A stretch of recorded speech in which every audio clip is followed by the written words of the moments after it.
Call the roll, please. Commissioner Look. Here. Commissioner Brassad. Here. Commissioner West. Here. Commissioner Schulte. Here. Commissioner Meisner. Good morning. Here. Commissioner Gamache. Here. And next, we will consider accepting the regular claims paid over $500 for the period ending October 25th, 2019, and purchase card claims paid for the same period. So moved. It's a motion by Commissioner Brassad. Is there a second? Second. Second by Commissioner West. Further discussion or questions? Seeing none, this is a roll call vote. Commissioner Brassad. Aye. Commissioner West. Aye. Commissioner Schulte. Commissioner Meisner. Aye. Commissioner Gamache. Aye. Commissioner Look. Aye. And that item passes. Next, we'll look for approval of the minutes from October 22nd of this year, the county board meeting. So moved. Motion by Commissioner Look. Is there a second? Second. Second by, excuse me, Commissioner Meisner. Is there any corrections, deletions, or additions? Seeing none, all those in favor, please signify by saying aye. Aye. Anyone opposed? And that passes. We have two items today under Chair's remarks. The first is to recognize Brad Thiel, the Director of our Anoka County Economic Assistance Department, for the work he has done at the Minnesota Legislature that resulted in securing more statewide funding for our child support program. Brad has a deep commitment to child support services, and his efforts are making a difference for Anoka County and other counties across the state. I'm now going to ask Cindy Caesar, Anoka County Human Services Division Manager, to talk a little bit more about the award. Cindy. Good morning. County Board, members of the County Board, my name is Cindy Caesar and I'm the Human Service Division Manager. You know, I'm just so pleased to introduce the award that Brad Thiel, he's our Director of our Economic Assistance Department, received from the Minnesota Family Support Recovery Council for his work in child support. And you'll see just that beautiful award sitting on the podium. You know, the council has been in existence for many years. You know, part of their focus is to support our child support staff and legislation within that area. We also have a very unique relationship with our county attorneys, and so they're a part of that organization as well. Brad also has been on the council for over the years, and so has made various contributions to that group. Brad has 24 years of experience in county government, and most of that time was in child support. As Commissioner Schulte said, he really does have a deep commitment to child support, and that's pretty evident with the legacy that he has really left in that area. Whenever we have any performance indicators that come back to us from the state, we always excel in that area, and that's because of the footprint really that he developed in that area. Also, revenue recapture, we do extremely well, and very well even compared to the other counties in Minnesota. Brad, as you know, he's a lawyer by trade, and so we're very fortunate because he has this keen ability when it comes to looking at different legislative language, interpreting it, and also does a fantastic job when he has to testify on various areas. Also in human services, many of our positions over the years have been in Brad's area, because he knows he has to do the right thing, and so he does bring forward sometimes some controversial legislation, but always, you know, does that in a very proactive manner. It was back in 2018 when Brad identified that there was some federal language that had changed, and so it actually had increased the amount of fees that we could collect for every $550 that we took in from child support. Our state statute was out of line, and so he knew that he needed to align those two statutes. That proposal, it was adopted by our Anoka County platform. He went to the legislature that year. He advocated, with various different groups, and he testified on multiple occasions. Unfortunately, that year, though, it wasn't adopted. So the next year, in 2019, Brad and I had talked about it again, and he said, I'm going to do it again. I'm going to bring this forward to the Anoka County platform, which it was adopted, also at MAXA. So he had a larger group of counties behind him, but he really was the sole person that was pushing that forward and advocating at the legislature. Last year, it was finally adopted. And I really do believe if it wasn't for Brad and his advocacy and just tenacious, just at it, I really don't believe that would have happened. Because of this, counties across the state, we were able to secure $500,000 additional money. Those dollars are extremely important because they do pay for child support, staffing, some of our costs, etc. So I'm just personally very appreciative that we have Brad as a leader within economic assistance and just all of the advocacy and work that he does in that particular area. So I want to congratulate Brad, who's our Economic Assistance Director, for receiving the Outstanding Program Award. So I'm just going to ask him to come up and say a few words. Thank you, Cindy. Mr. Chair, Commissioners, thank you for the recognition today on this award. The award is really special to me because it's given by my peers in the child support arena. Like Cindy said, I've worked for many years, but more importantly is the process to get there, and this isn't possible for me to get the award or for the state to retain this money for the child support program without your support, without the Human Service Committee support, without Rhonda Sivaraja's support over the years to make sure that important issues, we have a platform to bring those forward and talk about them, and then your support for that, and then the opportunities that you've given me. Number one, to be the director of the Economic Assistance Department, which I take with a lot of responsibility, and I appreciate your support in that. And then being able to take forward and take the time to go to the legislature and see how that process works. Sometimes it works in your favor, sometimes it doesn't. But to see the process and have the ability to keep going at it and doing what we feel is important. And this one is particularly important because it affected counties. All counties were affected by this. And our partners at DHS did not bring forward a legislative position on it on either time. So it was really important for counties to have that voice there and be there and advocate for it. So again, I appreciate the recognition today. I appreciate your confidence in me and your support in getting important issues down to the legislature and making changes where needed so we can retain that money and keep a very strong program. So appreciate your time today. Thank you. Well, thank you again, Brad, for all your hard work.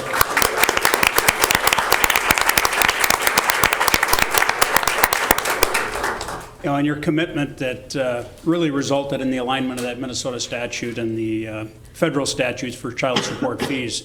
Those of us that go down to the legislature to lobby for specific items often find that the right thing that should happen rarely does. Politically, they just don't always align. And in this particular case, the fact that you kept that fight up, showed that tenacity to keep on going, really made the difference. The advocating you did at the legislature for this change to be implemented has had a real positive impact on many people's lives. You truly deserve to be recognized with this award for your efforts. Thank you again. Thank you. Thank you. Our second item today is to recognize November as National Adoption Awareness Month and to remind everyone of our November 23rd Adoption Day event at Anoka County Courthouse. There are more than 123,000 children in foster care nationwide. In Minnesota, that number is more than 10,000 on your average day, according to the Minnesota Department of Human Services. And as of August of 2019, around 900 children in the state are waiting for permanent, loving, adoptive homes. To recognize and support the work that goes into finding children permanent homes, I'd like to ask Suzanne Tuttle, manager of the Anoka County Children and Family Services, and Jill Davis, Permanency Unit Supervisor for Anoka County Children and Family Services, to tell us a little more about our efforts at the local level to help children be placed in safe and caring homes. Suzanne? Joe?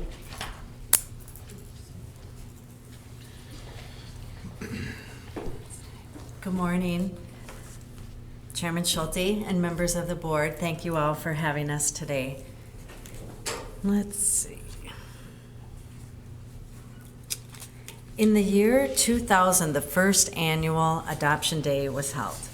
Here in Anoka County, we sponsored our first National Adoption Day event on November 21st, 2009.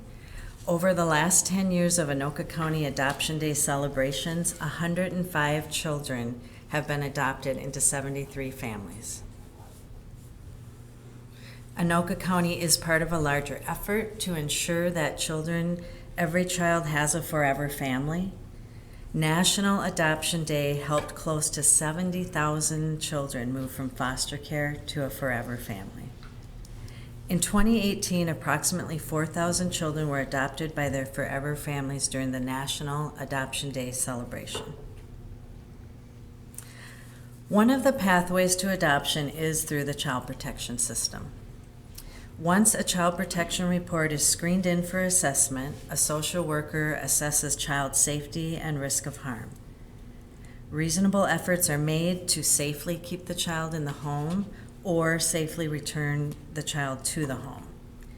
If a child cannot safely return home, the court establishes permanency for the child via either a transfer of legal custody to a non-custodial parent or to a relative, or via a termination of parental rights, which can be voluntary or involuntary.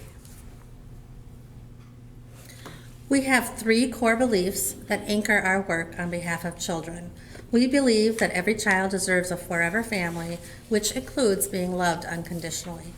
We also believe that no child is unadoptable. We know children that come through our child protection system often have experienced trauma, neglect, and abuse, which may result in challenging behaviors or mental health concerns. But we believe that every child surrounded with a positive support system has the potential to battle through these challenges, and despite having difficult moments, are engaging and lovable people. Another core belief is that every child we support will have permanency. We will make every effort that children in our care have a permanent lifetime connection network. Even if a youth does not end up with a formal forever home, we will ensure that we identify and facilitate connections between caring people and the youth that will last after our services with our agency end. We wanted to share a few statistics about Minnesota's waiting children in 2019. Currently, there are almost 1,700 children under state guardianship. Of those, 905 children are waiting to be connected to an adoptive family. 59% are siblings who need to be adopted together. 39% are white. 29% are Black or African American. 24% are 2 or more races. 5% are American Indian, and 2% are Asian or Pacific Islander. 64% have a documented special need, including physical, mental health, or a behavioral disability. 29% are under 6 years old, 28% are ages 6 to 11, and 43% are 12 to 18 years old. On any given day, there are 273 children in an out-of-home placement setting. Currently, we have 51 children in Anoka County with the legal disposition of being a ward of the state, meaning that the rights of their parents have been terminated. Of those 51 children, 78% are living with families that will be adopting them. Right now, we have 11 children who do not have an adoptive family identified, and we are utilizing recruiting strategies to connect them to their forever family. 7 of those youth are over the age of 13. The recruiting strategies we use include placing a child's information on the state adoption exchange, working with an agency such as Children's Home Society for intentional outreach efforts, and working with the Real Hope Project to create a video of the child. 2 of our youth have made videos this year, and we're slated to create 3 more videos early in 2020. Typically, once there's a legal permanency determination, an adoption can be finalized within 10 to 13 months. Since 2016, we have had 160 adoptions finalized in Anoka County. 2018 and 2019 have higher numbers of finalized adoptions due to an increase in the number of sibling groups that are being adopted. Research shows children have better outcomes and stability when adopted by birth relatives. From 2016 through 2018, the percentage of adoptions by relatives hovered around 58 to 61%. In 2019, we have increased to 72% of children being adopted by birth relatives. We are hopeful that this trend continues. On November 23rd this year, we will have 13 children that will be adopted into 10 families. 8 of the 10 families growing their families through adoption are relatives of the children. There's a process for being considered to become a Child's Forever family. The process is similar for both relative and non-relative families. Potential parents will complete a home study and go through the foster care licensing process. We make significant efforts to ensure that adoptive parents are not on their own, and we try to help prepare families for life after an adoption is finalized. We use resources such as in-home family therapy, respite care, and mentors to assist people preparing to adopt. When we're ready to match potential adoptive parents with children, we look for a variety of characteristics. We look for people who are open to new experiences and are willing to learn new skills that will support their family members. We look for strong advocacy skills and resourcefulness. We look for people who have a strong support network and are not afraid to get help and assistance when needed. And flexibility and patience are also important traits we look for.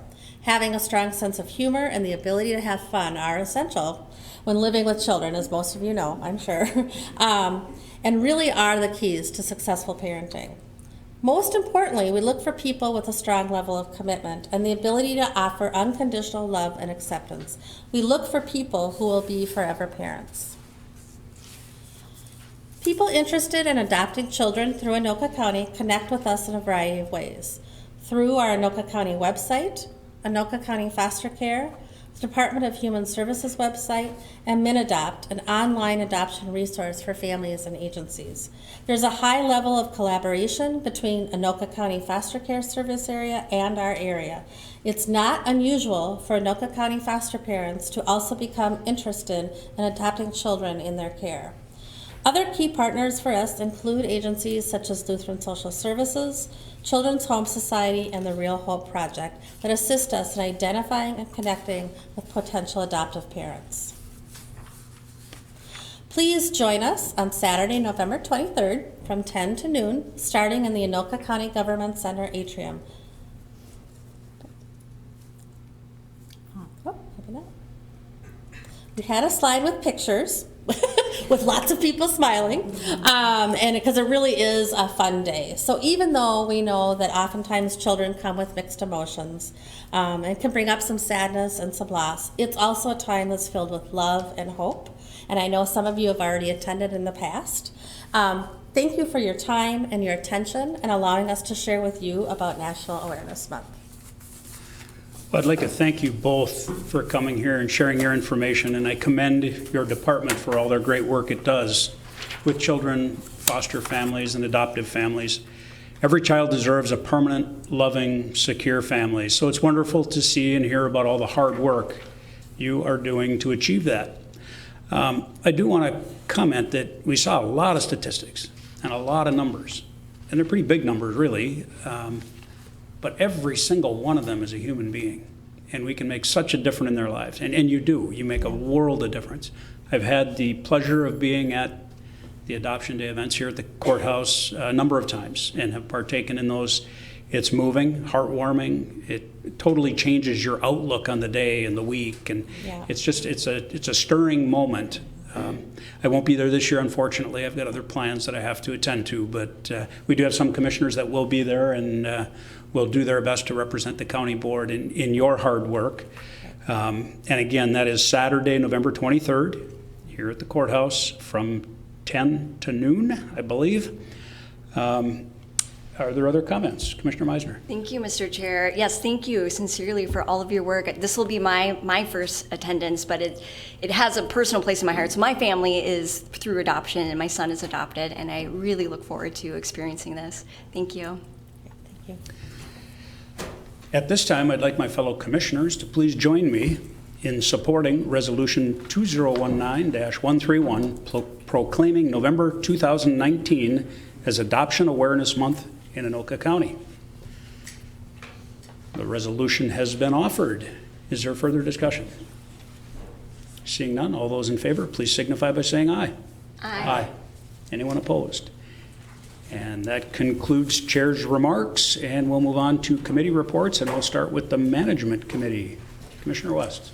Thank you, Mr. Chairman. My report is just for information only, so that concludes my report. Thank you, Commissioner West. That will move us to the Transportation Committee report. And we had an opportunity to meet on November 4th here in the Government Center at 9 a.m. And we have a couple items for your action this morning. In the Highway Division, first, the committee recommends approval of a resolution authorizing the Anoka County to enter into a Local Road Improvement Program, or LRIP, agreement with the Minnesota Department of Transportation for the reconstruction of Hornsby Street from 350 feet south of Trunk Highway 97 to 1,500 feet north of Trunk Highway 97, and from 1,100 feet east of I-35 to 2,600 feet east of I-35 in the city of Columbus. And I am looking for a motion to approve. I'll move it. There's a motion on the floor. Is there a second? Second. And there's a second. Is there further discussion? Seeing none, this is a roll call vote. Commissioner West, Aye. Commissioner Schulte, Aye. Commissioner Meisner, Aye. Commissioner Gamache, Aye. Commissioner Look, Aye. Commissioner Brassad. Aye. And that item passes. Secondly, for your consideration, the committee recommends approval of a purchase of service contract with HDR Engineering in the amount of $327,714 for the preliminary and final design services for the reconstruction of 7th Avenue between North Road and Bunker Lake Boulevard in the city of Anoka. Is there a motion to approve? So moved. There's a motion by Commissioner Look. Is there a second? Second. Second by Commissioner Gamache. I would just comment that this is it's going to be a pretty sizable project that'll run from essentially Highway 10 north up to the Bunker Lake Boulevard area. This will be channelization, some medians and some turn lanes added to 7th Avenue. A lot of this is as a reliever for future construction on Highway 10. We know people will be using some of our other county roads to get off of 10 and get north, and this will be one of those roads we intend to have improved in time to relieve some of that congestion. Mr. Chair, Commissioner Gamache. just a couple questions on this one, because this is an odd county road in that I can't imagine it, maybe it was when we created it, but there's a lot of driveways on this road, which is different than a lot of our other county roads where driveways were not allowed, and either that or we were able to close them off. And in this place, you can't really do that, because unless you're gonna build a really expensive service road in people's front yards, you can't do it. So just kinda, and maybe Joe can help us in the decision-making as to where we're putting the different medians and things. It's gonna, obviously disturb some people's access, making lefts out of their driveways, and that's a possibility.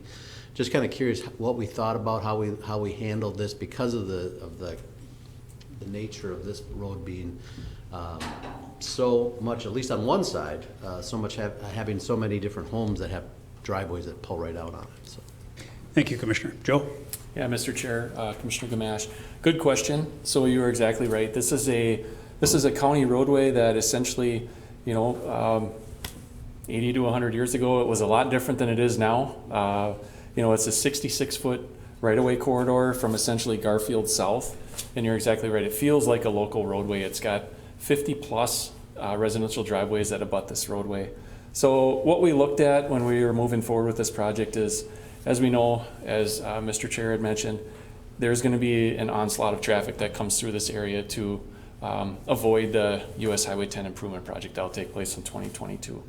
So we knew that. We knew that the traffic volume today is somewhere between 15,000 up to 18,000 cars a day, which is, you know, it's right at that brink. It needs to be a 4-lane roadway. Having some channelization options along there. So what I mean by that would be a raised median. So between Buchanan, which is on the south end of this project, up to about Garfield, because that right of way is so narrow, we want to minimize the impacts to those homes. We're looking at essentially just adding a 4-foot wide raised median. It does impact driveways. Folks will no longer be able to make a left out of their driveway or a left in. So in place of that, we're actually going to install left turn lanes at Grant Street, which will be an improvement. That will require the acquisition of some additional right-of-way at that intersection. And then further north from there, that'll help them do U-turns. Not everyone's excited about U-turns. It is something that we do promote, we design for it in our projects, and it's available to folks. It is something they have to buy off on. In fact, this evening we're having an open house for the residents and community to come in and voice their opinions. So we're looking forward to that. But then to the north there, we're actually gonna install a 5-lane section. So from Garfield up to 38th, the entrance to the Anoka High School, there'll be a 5-lane section, which is that 4-lane roadway, and then in the middle you'll have a 2-way left turn lane. So that'll be a nice added benefit because you've got several roadways that abut it on the east side that are, you know, they don't have the spacing that we typically require on our county roads and the local roadways connecting to them. So this will be a nice way where we can not close those roads and still meet the need of those neighborhoods, but minimize the impact. So I'm interested to see what happens tonight and what the public says. Thank you. Thank you. Commissioner, can I? Yes, please, Commissioner Gamache. Are we changing the speed limit at all? Do we expect, or are we going to wait and see what the tests show, you know, on the speed? Because I know right now, I think it goes from 40 to 45 in a certain area. And I'm just kind of curious what we're thinking on that regard. Joe. Yeah, correct. So Mr. Chair, Commissioner Gamache, currently right now you're right. The speed limit does change from south to north. Through the residential area there, it's around 35 miles an hour, and then it jumps up to about 40, 45 as you get north of Garfield. We're going to let the design kind of dictate what that speed limit should be. I'm not foreseeing a major change in the speed limit, but we'll see what happens through design here and move from there. Thank you. Yep. Further discussion? Seeing none, this is a roll call vote. Commissioner Schulte, Aye. Commissioner Meisner, Aye. Commissioner Gamache, Aye. Commissioner Look, Commissioner Brassad, Aye. Commissioner West. Aye. And that item passes. The rest of the transportation report is for your information. Peruse that at your convenience. That does conclude my report, and we'll move now on to the Information Technology Committee report. Commissioner Gamache. Thank you, Mr. Chair. We have just one item that is informational only, but it is kind of something important that I wanted Susan to talk a little bit about because it's regarding an RFP for the Human Resource Management System, which we're looking at something new and wonderful. And it's an important part of what we do here in Anoka County, obviously, and what the staff, and it'll affect all employees in some way, shape, or form. So, Susan, I'll let you talk a little bit about that. Thank you, Mr. Chair and members of the County Board. I'm Susan Vreel. I'm the Director of Information Technology. I have a guest with me here today. I have Steph Beto-Ziemer, the Director of Employee Relations. What we really did today, Commissioners, through this process is that even though this is just an informational item, we've really worked hard in IT over the last couple of years to really standardize how we bring enterprise technologies into the county. So from the very beginning all the way through potential implementation, we want to make sure that both the IT committee and the board are aware of this. You're correct, Commissioner, this is a system that's going to impact every division, department, and office in the county. And so we worked really closely to partner on putting together an RFP to bring in a resource to help us determine how we navigate that, right-size the technology, and ensure that we're not spending funds that we don't need to. And Steph, if you'd like to add anything to that. I'm putting you on the spot. I apologize. Good morning, Mr. Chair, members of the County Board. As Susan alluded to, this is a really great partnership and one that we are happy to participate in. It will have a great impact in years to come, and so we want to make sure we have a strong foundation upon which to build and that we really analyze all needs throughout the county, as it's not just isolated to an employee relations function by any means. Thank you. And Mr. Chair, the work that Susan's team does in IT and in reaching out to all the different departments that they work with is incredible. I think they do a really fantastic job in making sure that they're working together, understanding all the needs of the different departments, and the departments understand what IT can do for them. And it's a great working relationship, so I appreciate that. And that concludes my report. Thank you, Commissioner Gamache. And that will bring us to the Parks Committee report, and I'll turn back to you one more time, Commissioner Mr. Gamache. Chair, we have two action items today. The first one is the committee recommends the county board approve Anoka County Contract C0007626 in the amount of $15,438 for the fiscal year 2020 cross-country ski grant and aid agreement with the Minnesota Department of Natural Resources. And Jeff Perry is here with us to answer any questions anyone might have. This is a contract that we do every year that helps us, as you can see by the picture, groom trails when we actually have snow, which I expect that we're going to have this year from what the Farmer's Almanac is saying. But this is the first contract, and I'll move it. There's a motion on the floor. Is there a second? Second. There's a second. Is there further discussion? Seeing none, this is a roll call vote. Commissioner Meisner, Aye. Commissioner Gamache, Aye. Commissioner Look, Aye. Commissioner Brassad, Aye. Commissioner West, Aye. Commissioner Schulte. Aye. And that item passes. Thank you, Mr. Chair. The next item, the committee recommends the county board approve 3 Anoka County contracts for fiscal year 2020 snowmobile grant and aid agreements with the Minnesota Department of Natural Resources in the amounts of $24,417.03 for the Rice Creek Snowmobile Club, that's contract C0007625. $20,540.23 for the Kiwi Snowmobile Club, contract number C0007623. And $23,974.94 for the Rum River Snowmobile Club, that's contract number C0007624.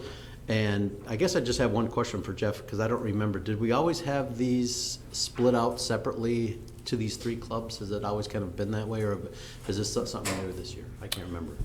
Good morning, Mr. Chairman, members of the board. My name is Jeff Perry, Park Director for Anoka County. And Mr. Chair, Commissioner Gamache, they've always been split out and separate. Okay, good.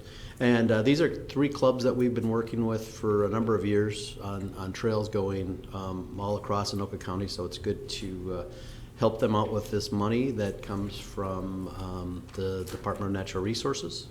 And it makes snowmobile riding a little bit better in Anoka County. So for those of you who enjoy it, this will be helpful coming up this winter. And I'll move it. There's a motion on the floor. Is there a second? Second by Commissioner Look. Is there further discussion? Seeing none, this is a roll call vote. Commissioner Gamache, Aye. Commissioner Look, Aye. Commissioner Brassad, Aye. Commissioner West, Aye. Commissioner Schulte, Aye. Commissioner Meisner. Aye.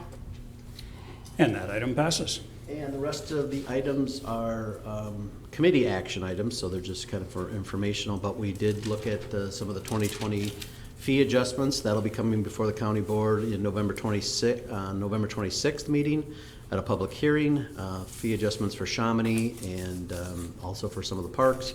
We also looked at the Bunker Beach Wave Pool replacement project, and that is going to be, we recommend a presentation before the Finance Committee coming up on November 20th, and things are moving ahead with that. And that concludes my report. Thank you, Commissioner Gamache.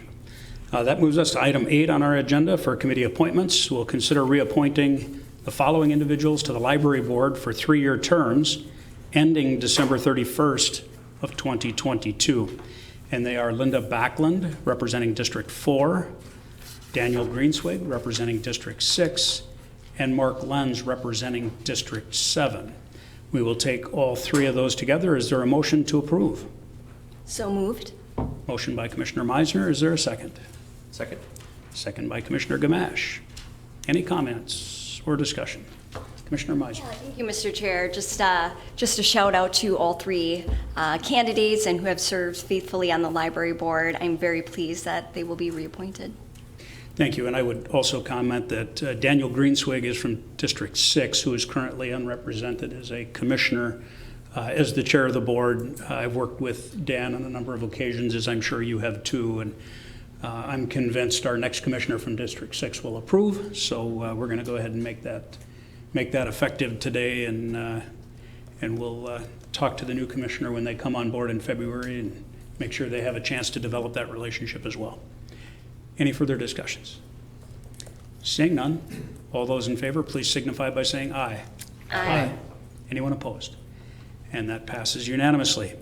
Next, we'll move on to our additional item on the agenda, and this is considering approving a contract, an employment agreement with Joe McPherson and appointing Joe as the Anoka County Transportation Division Manager effective November 12th, 2019.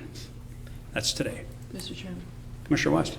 I'd just like to comment, last night we attended the Greater MSP Partnership Annual Meeting, and it's a really great organization for development in the region of the Twin Cities. And over again, they mentioned, because of the low employment that Minnesota has, that employee retention is one of the most important things that you can do to keep your business running and effective.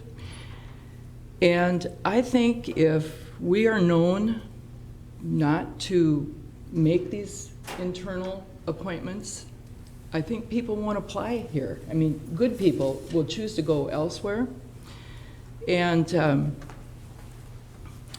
I think that we have a very, very talented workforce right now. And in our practice of putting a current employee who is very well qualified directly in, has created that talented workforce. So I am very excited to see Joe McPherson move forward to be our division manager for transportation. Well, thank you, Commissioner West. Before we move on with comments, perhaps we should get a motion on the floor. Oh, sorry. Would you like to move that? I would like to offer that resolution. That's a motion to approve the contract by Commissioner West. Is there a second? Second. Second by Commissioner Brasted. Is there further discussion? Commissioner Meisner. Thank you, Mr. Chair. The last board meeting, I did misspeak. We were appointing Joe McPherson at the time as county engineer, and I kept calling it the division manager. In our case, this is a dual role, but I do wanted to acknowledge that. And I made some strong commentary. I'm not going to repeat all of what I said last time, but I do want to talk a little bit about some of my concerns around this. And it's just about the process. Again, Anoka County is the 4th largest county in the state. When you're talking about top staff positions like the division manager and county engineers, these are positions that are often held for 20 plus years. And as a government agency that serves the public, our duty should be top priority, finding the best qualified candidate for these jobs.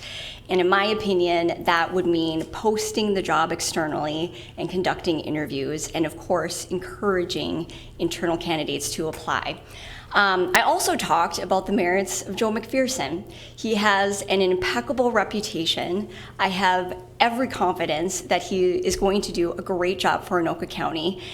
And so I really find myself struggling, especially since as I look forward to hopefully a long time in the seat, how do I stay true to my principles and the trust that my district has ensured in me, and also not undermine the people?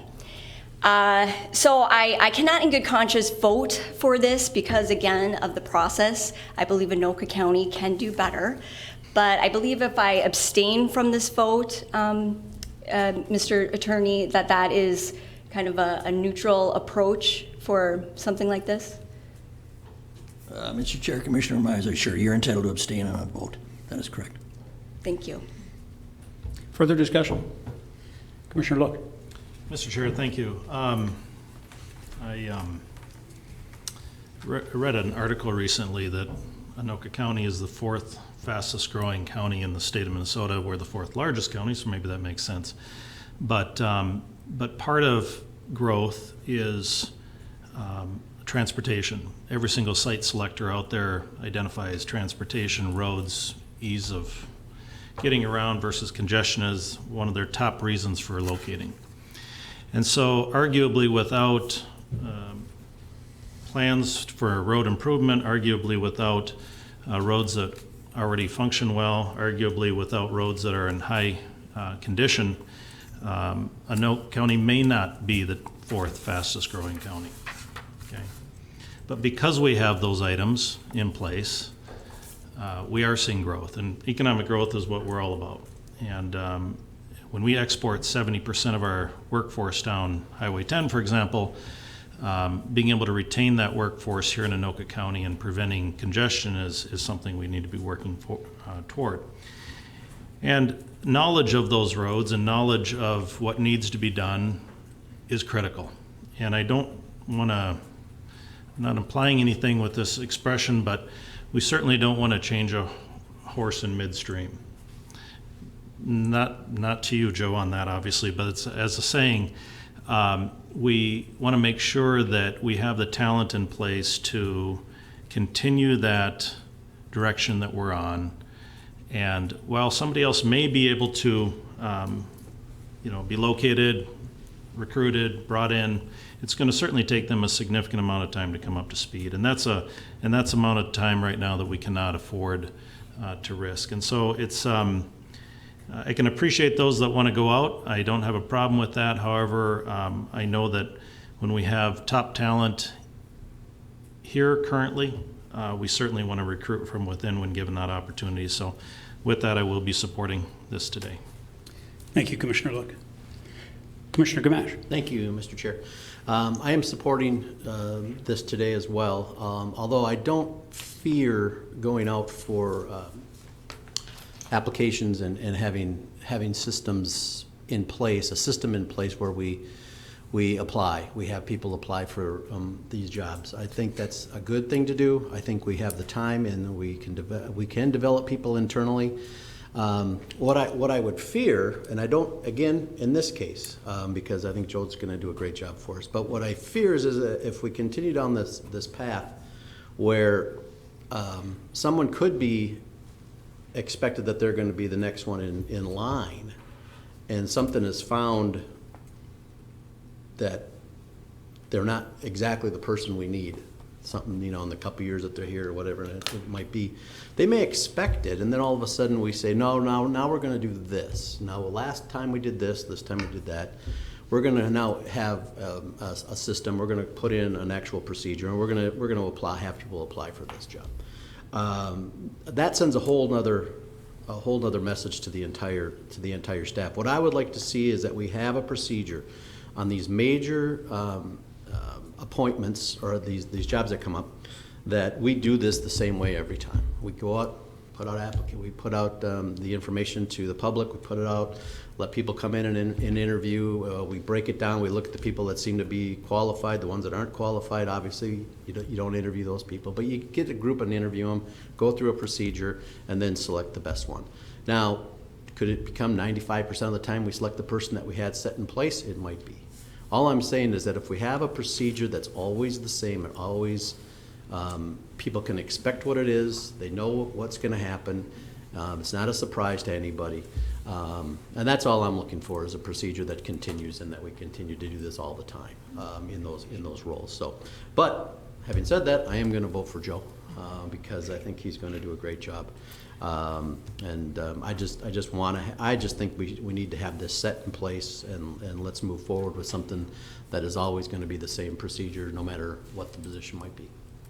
Thank you, Mr. Chair. Commissioner Breasted. Thank you, Mr. Chair. I too will be supporting Joe in this contract. We've pretty much hashed and rehashed the process in this situation, so I'm not going to go into all the different merits. But Business 101 teaches us how important succession planning is. And I think as a county, we've been very successful in doing so. In situations where that person might not be a good match, we have went out and posted positions. But I look forward to working with Joe for many years to come. So congratulations. Commissioner Meisner. Thank you, Mr. Chair, and thank you, Commissioner Gamache. I do appreciate your comments, and I do hope going forward that the board will examine what the process is in terms of applying for the job and posting the job. And then I just want to stress, too, that these are not mutually exclusive. So every time we have this conversation, I get a little confused why when you post a job and conduct interviews that suddenly your internal top candidates are suddenly not going to be in the running. And that's not what I'm suggesting, that you post a job and suddenly our internal candidates are no longer qualified. And if that is the case, well, then we should definitely post a job, because that sends a very confusing message to me when you're talking about top qualified candidates. So again, these are not mutually exclusive. I think that we should have succession plans. We should be mentoring our staff to succeed, and then they should apply and have a competitive process around that. Thank you. Thank you. And I throw my 2 cents worth in here. Like Commissioner Gamache, I have no fear of going out for applications when necessary. And as Commissioner Brasted stated, we've done it many times in the past. When we don't have a fit in-house, when we haven't had the opportunity to properly succession plan, we've gone out and hired people from outside the county to come in and do the job. And we've had good success doing that, so I have no problem with that. I have no fear whatsoever. In this particular case, we did a fabulous job of succession planning. We knew what we had in hand. We did the necessary grooming. We're prepared for this next step now. I would, and I can comment from having traveled 87 counties in the last month and a half, visiting with county commissioners and county engineers. They were a big part of our district meetings for the Association of Minnesota Counties this year. And I had many engineers at those meetings come up to me and tell me how lucky we were to have Joe McPherson and how lucky we were to have selected him. Amongst his peers, he is already accepted as one of the experts. And that's a pretty big deal. It's a pretty big deal for a young man like Joe to be considered an expert amongst your peers. And we're lucky enough to have that. I took all those comments under advisement and really feel like we're making the right choice. I'm excited about it. I think we have a great future together here in Anoka County.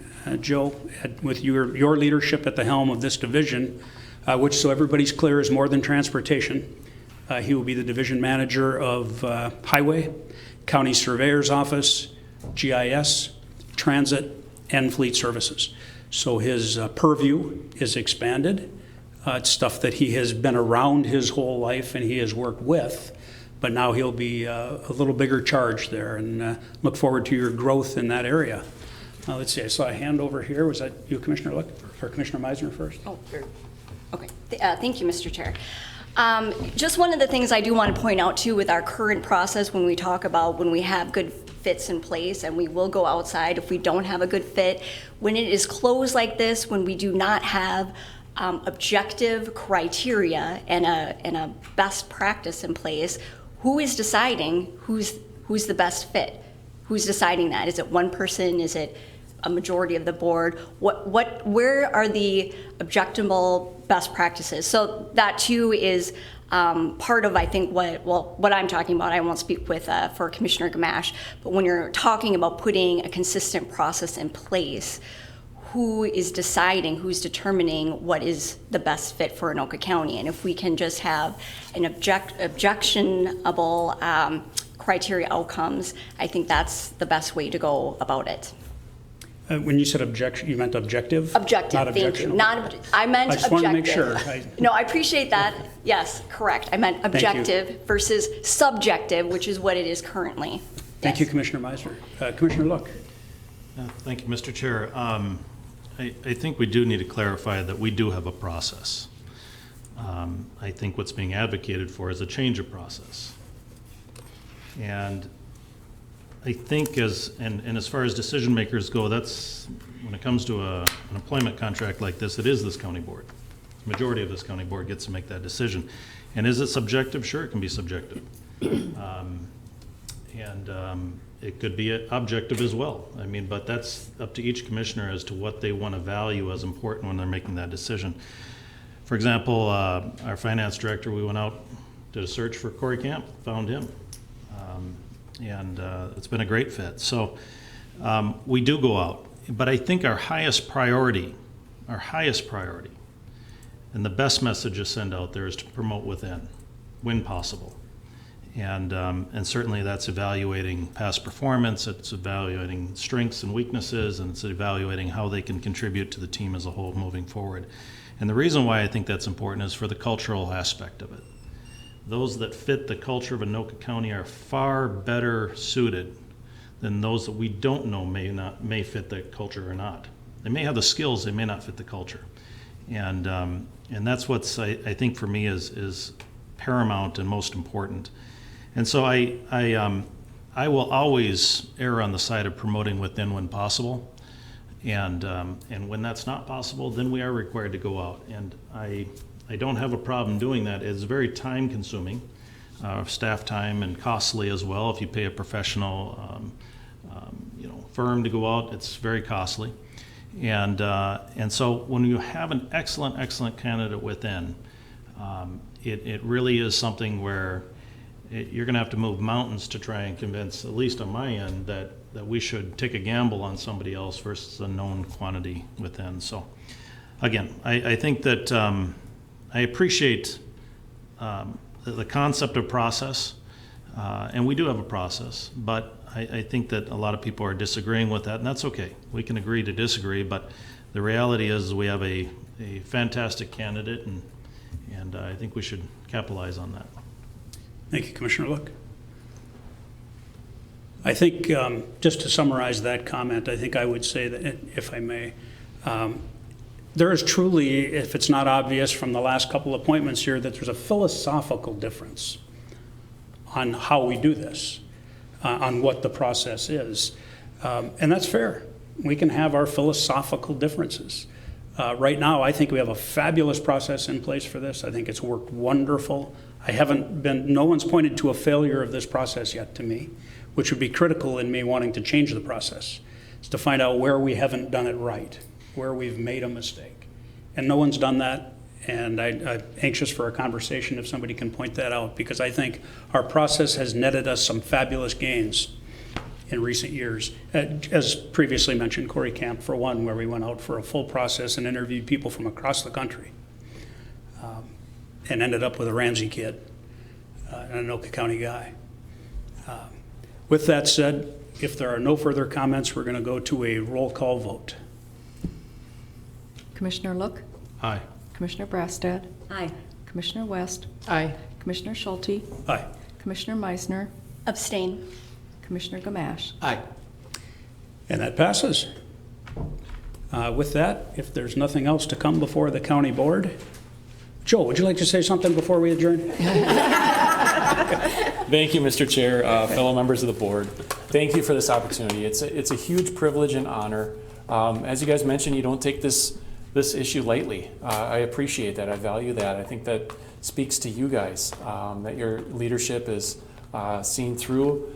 You guys look for the best candidate to fit the position, so I appreciate that. I just had a few comments. One of the most rewarding aspects of this position that I've seen when Doug was here and now when I enter it is the success of the people we work with. So Mr. Doug Fisher was a remarkable leader. We all know that. We all appreciate that. He had a never-ending passion to improve our transportation network. As a leader, he empowered others to challenge themselves, to make things better, look for new opportunities. I plan to do the same thing. When something's not broken, don't try and fix it. So let's continue down that path. Let's make things better. Let's look for efficiencies. I think we work well together. I look forward to your continued leadership and support to the transportation division, as well as that priority in the county. So thank you for that. And as always, a good leader has excellent people behind them. Just like I say when my friends ask me about my wife, I say the reason I'm so good is because she's behind me. So she's not here today to hear that, but hopefully I score a few points on that one. But no, I would like to first and foremost thank the board for your continued support and putting trust in me. Thank you for that. I do appreciate that. I'd also like to thank the talented staff that we have at the Highway Department and the Transportation Division. Without them, the wheel wouldn't turn and the engine wouldn't work. So hats off to them as well. Then also, and the foremost is my family. That's why I do this. That's why we're here. And so knowing that I have a huge part and our division has a huge part in making sure that your families are safe on their way home, and the 400,000 people we have living here in Anoka County, plus or minus a few, making sure they're all safe on their way home, that is a major priority, and that's something I don't take lightly either. So I look forward to the challenge, and thanks again. I appreciate it. I look forward to working with you all. Well, thank you, Joe. Thank you.